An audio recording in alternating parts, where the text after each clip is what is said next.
Hey guys, Jonathon with Jwaltphotography.com, and today I'm going to be telling you my 5 tips to help you become a better photographer.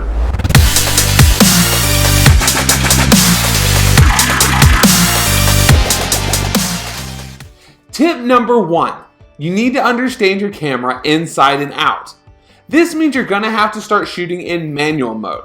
You're going to need to understand the relationship between ISO, aperture, and shutter speed. I've got a really popular video on that breaks it all down if you need some help. Tip number 2, you're going to need to invest in an editing program. While there are plenty of editing programs out there that are free, there are some out there that are far more superior and are going to let you get the most out of your photography. This is going to allow you to unlock your images and take them to a whole new level. Tip number 3, now that you've invested into an editing program, go easy on it. You don't want to overdo the editing. That's a surefire way to be classified as a novice photographer. I see a lot of people who use this heavy vignette that crushes the photo. It doesn't look good, but they see it in images and it's something they can do on those free apps.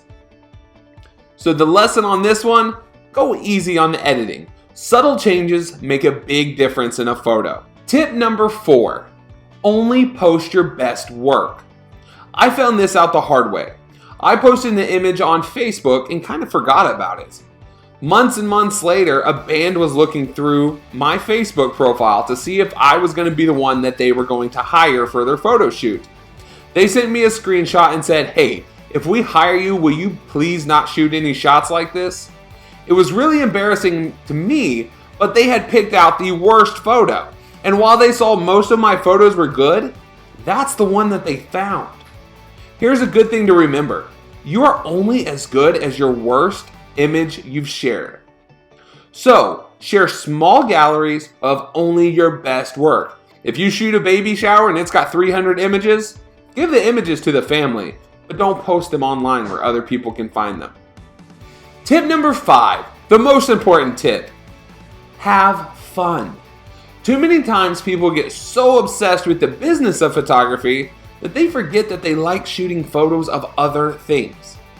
I learned this lesson the hard way also.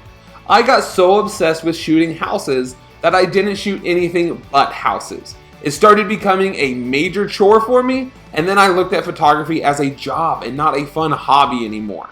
While I love shooting houses, I love shooting wildlife, I love shooting landscapes, I love traveling to shoot photos. So, always remember to balance work and play with photography. That's been our 5 tips, and here's a quick recap. Tip number 1, learn your camera inside and out. Tip number 2, invest in an editing program. Tip number 3, don't over edit. Tip number 4, only share your best work. And tip number 5, have fun with it. Thank you so much for watching this 5 tips video. We're going to be posting more like this. Also, we've got a new series coming out that's going to show you how to start your own real estate photography business. I started a 6-figure real estate photography business with 1 camera and 1 lens. You can do it too. Be sure to like and subscribe, and have a good one.